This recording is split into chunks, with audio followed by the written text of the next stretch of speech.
Today is the 2nd of May 2022. My name is David Hickson, and in today's market update I am going to be covering the S&P 500 and the NASDAQ and gold and Bitcoin. So we have many instruments to cover. We need to start, as always, by taking a look at these disclaimers and making sure that you have read and understood them. Let's start with a quick discussion of the S&P 500 or SPX.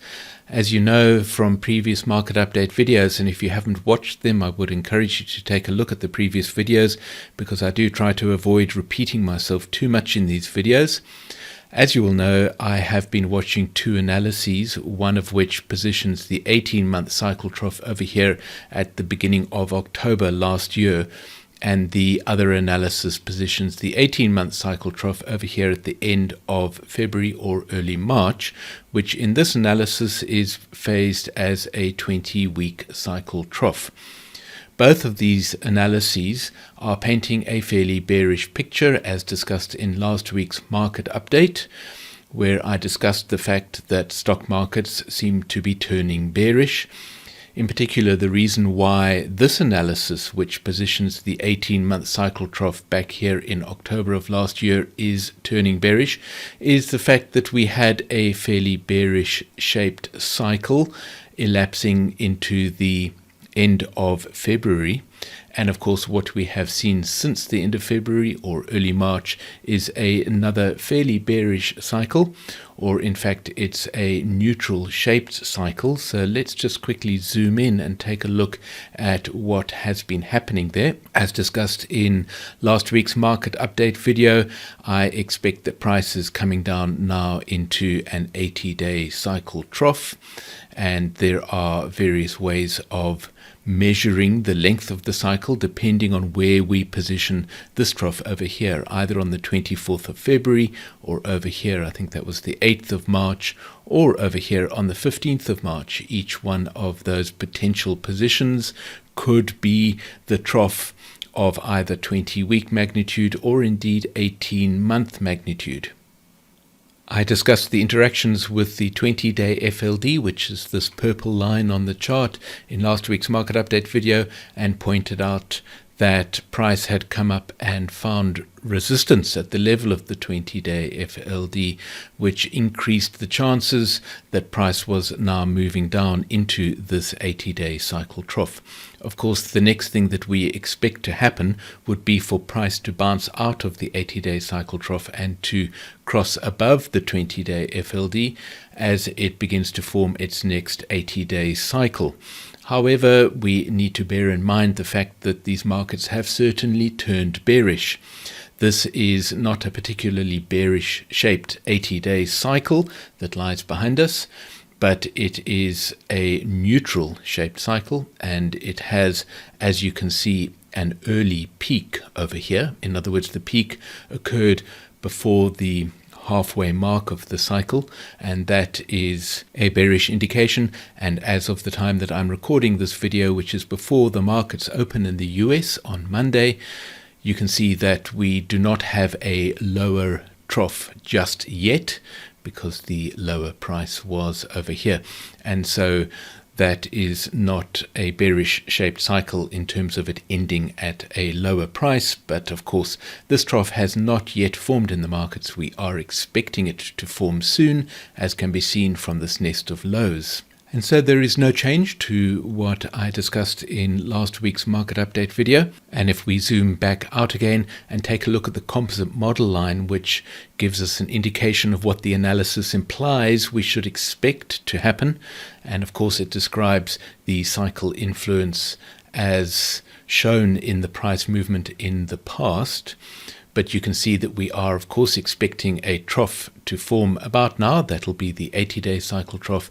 Then price will bounce up and reach a peak, of course, and come down again. And then the next important trough that we're looking at is this 40-week cycle trough over here. That's a rather messy nest of lows, but that 40-week cycle trough is expected in about the middle of July. You can see that this composite model line is not looking particularly bullish, and that is because, of course, the cycle information contained in this analysis with the 18-month cycle trough back here at the beginning of October is not particularly bullish. You can also see how the 80-day cycle has come to be fairly dominant in the market. The 80-day cycle has a fairly high amplitude, as can be seen by this very simple upward and then downward movement for the 80-day cycle. And so currently the 80-day cycle has a fairly strong amplitude.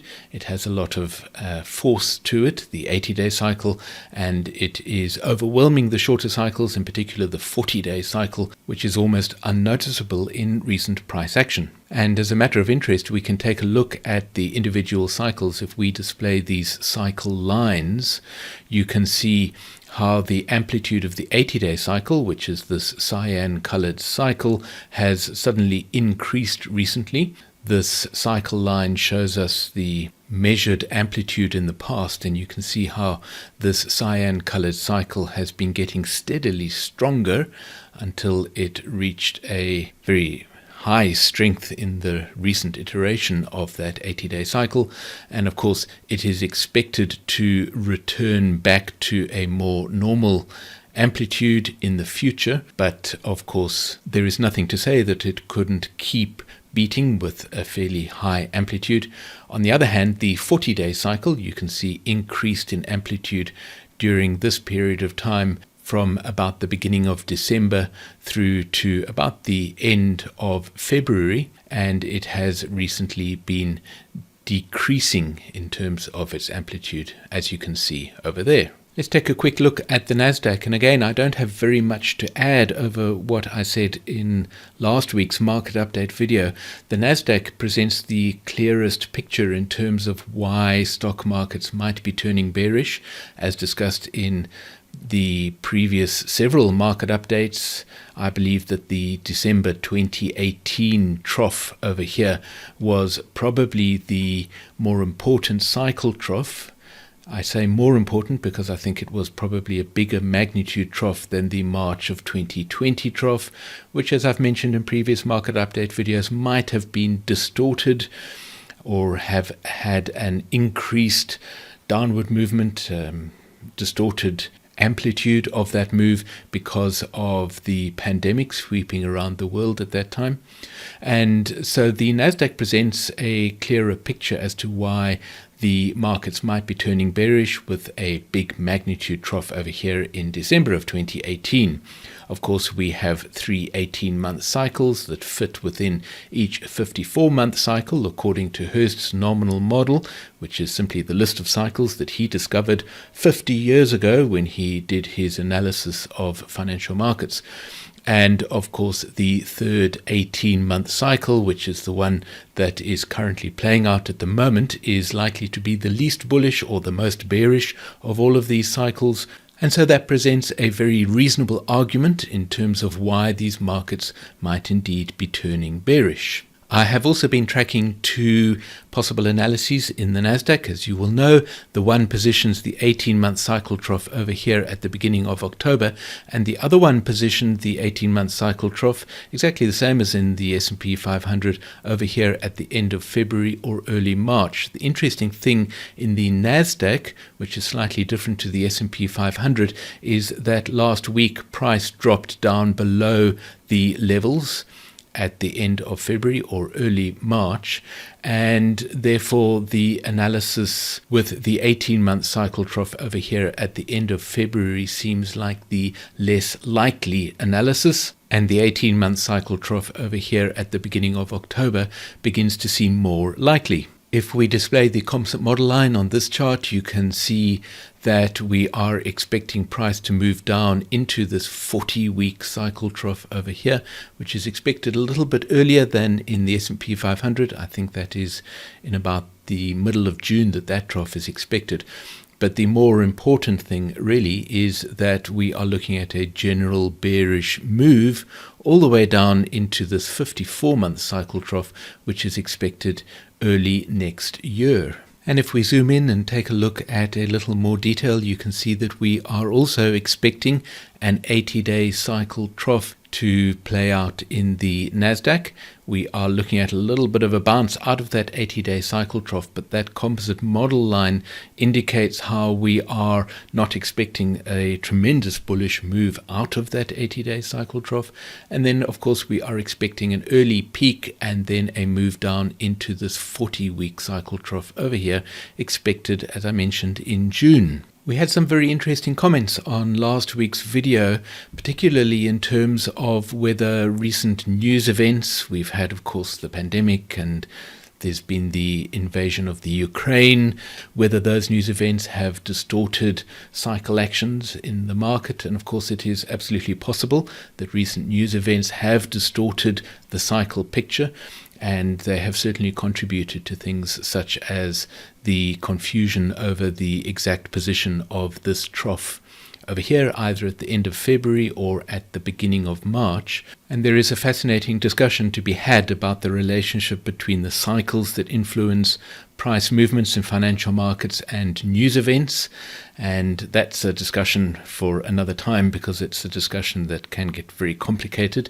It's a fascinating discussion, but in my opinion, even when we do have a lot of news events influencing the financial markets, the cycles will inevitably show up and they will continue to beat with the same average wavelengths. Of course, we might experience distortions and so forth, but I do think that we are going to continue to be able to identify the cycles forming in the markets.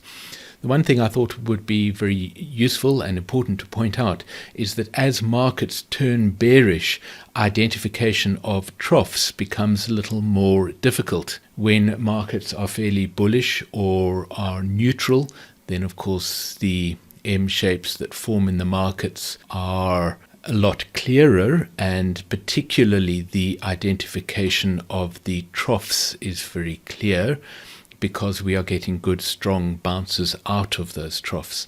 When markets turn more bearish and you get that extra downward pressure from the longer cycles, the identification of the troughs becomes a little more difficult because of the fact that we don't get such good bounces out of those troughs, and so it can become a little more difficult to identify the correct magnitude of each trough. However, those troughs are still going to form and the peaks are still going to form, and the cycles, in my opinion, are going to continue to influence the price movements in the way that they always have. And as always, I like to refer to the cycle tools, in particular the very useful future line of demarcation, or FLD, and I watch the way in which price interacts with those cycle tools to confirm whether a trough has formed in the market when I am expecting it. So keep an eye on that 20-day cycle FLD for confirmation that the 80-day cycle trough has formed.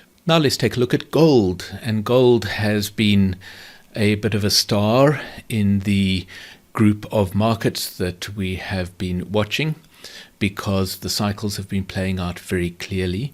In the previous market update in which I spoke about the analysis of gold, I was looking at the 18-month cycle peak forming over here. And as you can see, if you look at the top of the chart, we have the triangles positioned by Sentient Trader for the 18-month cycle peak over here, and that date was in early March. And as you can see, 19 months played out from the peak in the middle of 2020 to that peak in March of this year. 578 days, the average length of an 18-month cycle, discovered by Hurst 50 years ago. And of course, he was studying stock markets. He did actually analyze gold, and he dedicated an entire section of his Hurst Cycles course to a discussion of the cycles that influence gold. And the average length of the 18-month cycle that he discovered 50 years ago was 546 days. And so the cycle came in 32 days long. That's not a very big difference, I'm sure you will agree. As a matter of interest, Hurst discussed the fact that gold seems to be influenced by cycles that have a longer wavelength than the cycles that influence stock markets. But another interesting point to make about that is that he was considering the fact that in gold as well as in stock markets, the cycles that were influencing the price action were synchronized at their troughs as opposed to being synchronized at their peaks. And of course, only one of those two possibilities can be true. And you would probably know from previous discussions and market update videos, whenever I speak about gold, I discuss the fact that I believe that the cycles that influence the price movements of gold are synchronized at their peaks as opposed to being synchronized at their troughs.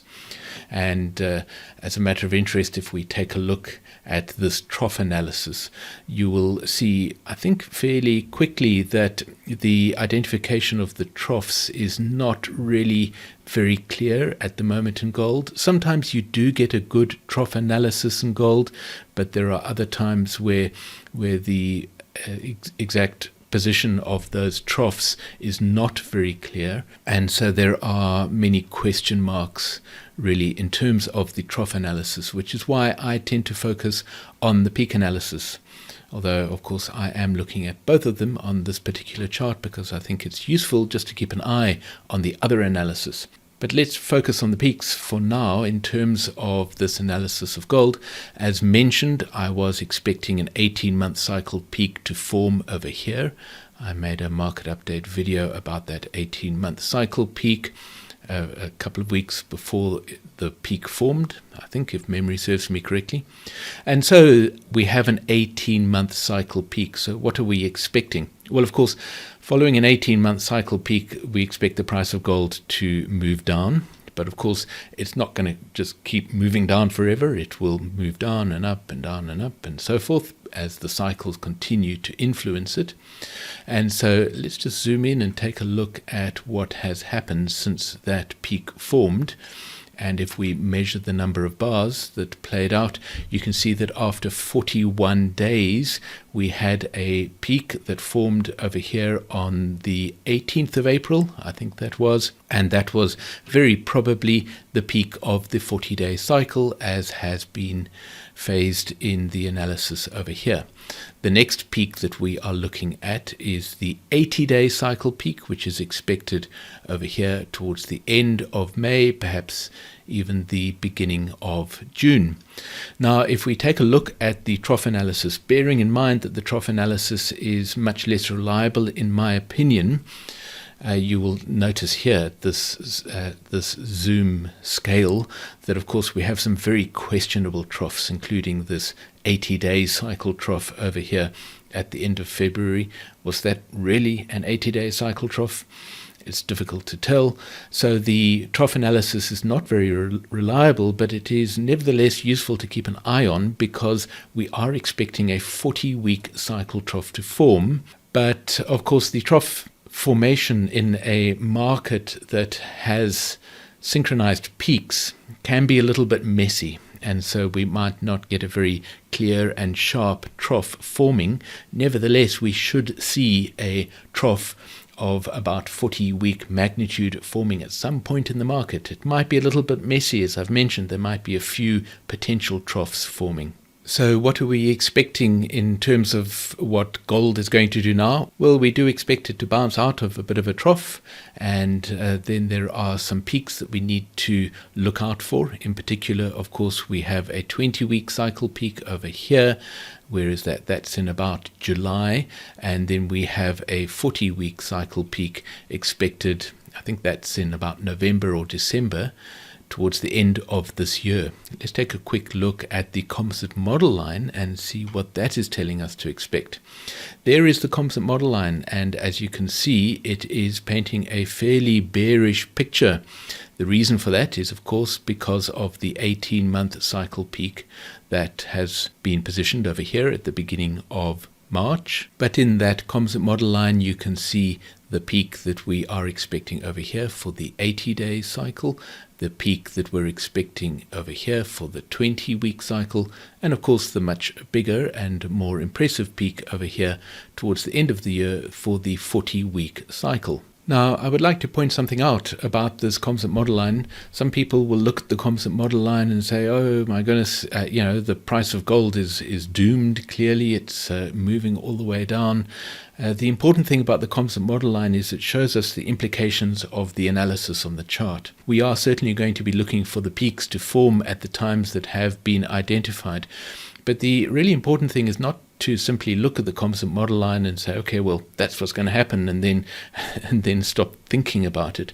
What's more important is to track the way in which the price action actually manifests as it plays out. Let me point something out to you. Here we have a composite model line which was falling, of course, from the 18-month cycle peak down into this trough over here for the composite model line, and then it was rising. What happened to price? Well, price did something that was very similar, except not absolutely exactly matching that price movement, but we did indeed get a price move up here to this 40-day cycle peak. The point that I would like to make is that we are already seeing a divergence between price and the composite model line. What does that mean? Well, there has been more bullishness in this market than the composite model line would have us expect. The composite model line is, of course, based upon the cycle analysis. And so the structure of the move has been very similar to the structure of the move indicated by the composite model line. What I mean by that was we had a general downward price movement, then we had an upward price movement, and now we're experiencing another downward price movement. And when we consider the price action, and let me change the color of the pen here, we had a general downward price movement up to there, and then it sort of flatlined a little bit, and then it went up again, and now it's going down. I think you will see that the structure matches fairly closely. However, price action has recently been more bullish than the composite model line would have us expect. And so we need to bear that in mind, because here, according to the composite model line, we're expecting a bounce up to this peak over here, which is the 80-day cycle peak, and then a move down. And of course, the composite model line is right down here near the bottom of the chart. But the point is that we are going to experience a move up into a peak and then a move down. We will expect those moves. We will expect that kind of structure to the move. It is quite possible that there is going to be more bullishness than the composite model line would have us expect. And so again, when it comes to watching the price movement as it unfolds day by day, we will take a look at the FLD and other cycle tools, the VTL for instance, and we will be tracking very carefully how this price action actually plays out. Because gold is influenced by cycles that are synchronized at their peaks, we get an inverted situation in terms of the interactions between price and the 20-day FLD. Our first interaction following a peak of at least 80-day magnitude is a cross down below the 20-day FLD, which is then labeled an A category interaction. At about the time of the 20-day cycle peak, we would expect price to find resistance at the level of the 20-day FLD, which it sort of did. Approximate resistance, if you like. It came up to the FLD, didn't get much further beyond it, then came down again and tracked along the FLD.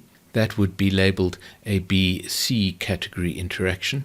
The fact that we didn't get a strong bearish move at that point indicates that there is still some bullishness present in gold's price action. Then we get price crossing back up above the FLD in the D category interaction as price moves up to the 40-day cycle peak. There is that 40-day cycle peak. Then, of course, we have an E category interaction where price drops down below the FLD and forms the second trough in the current 80-day cycle. That trough is forming now. It is possible that it formed last week, but we have no confirmation of that yet. The next interaction that we are expecting is an F category interaction, where price should cross up above the 20-day FLD on its way towards this 80-day cycle peak. The bigger picture in terms of gold is that we have recently experienced an 18-month cycle peak, and so inevitably there is going to be a period of bearish price action. However, in the shorter term, we are expecting a bit of a bullish move as price bounces out of this trough over here at the foot of the chart, crosses above the 20-day FLD and moves towards this 80-day cycle peak expected towards the end of May or early June. Finally, let's take a look at Bitcoin, and this is the analysis that we've been looking at for some time, and Bitcoin as well, with the very big and important peak that formed in November of last year. I discussed that peak in the past 2 updates, I think, that I've made about Bitcoin, and I've discussed the fact that it is a peak of at least 18-month magnitude, possibly even 54-month magnitude. So that's a really important peak, and it is not surprising that in Bitcoin we have seen a similar price action to the kind of thing we've seen in gold recently, which is that price has, of course, declined out of that 18-month or possibly 54-month cycle peak. In my previous market update, in which I discussed Bitcoin, I indicated that we were expecting a peak to form in about April. I think that 20-week cycle peak, as you can see, has now been positioned in this analysis. I've influenced this analysis ever so slightly by pinning the 80-day cycle peak over there. The reason why I needed to do that is because you can see that the analysis of the shorter cycles, and by shorter I mean the 80-day cycle peak and the 40-day cycle peak, is a little bit tricky. There isn't a good clean peak right here in the middle of that 20-week cycle, and so the peak of the 80-day cycle must occur either before or after that midpoint. And so it is not a very clean analysis. Nevertheless, the 20-week cycle peak is almost certainly in place over here at the end of March, after which, of course, price has come down and it is now approaching an 80-day cycle trough. And then, of course, we are expecting price to climb back up again and rise up into this 40-week cycle peak, which is the peak that I have been expecting for some time to occur in July. And so, in fact, Bitcoin is playing out exactly as expected. And if we display the composite model line, you can see that again very clearly. There's that peak, which has, of course, already occurred. We are looking at a trough forming quite soon. Might be forming now, of course, and then we're looking at a move up into this peak over here in July. As mentioned in my previous market updates about Bitcoin, I am finding the peak analysis more reliable in Bitcoin at the moment, but that is not always the case. I have found with Bitcoin there have been periods of time when the trough analysis at the foot of the chart proves to be more reliable than the peak analysis.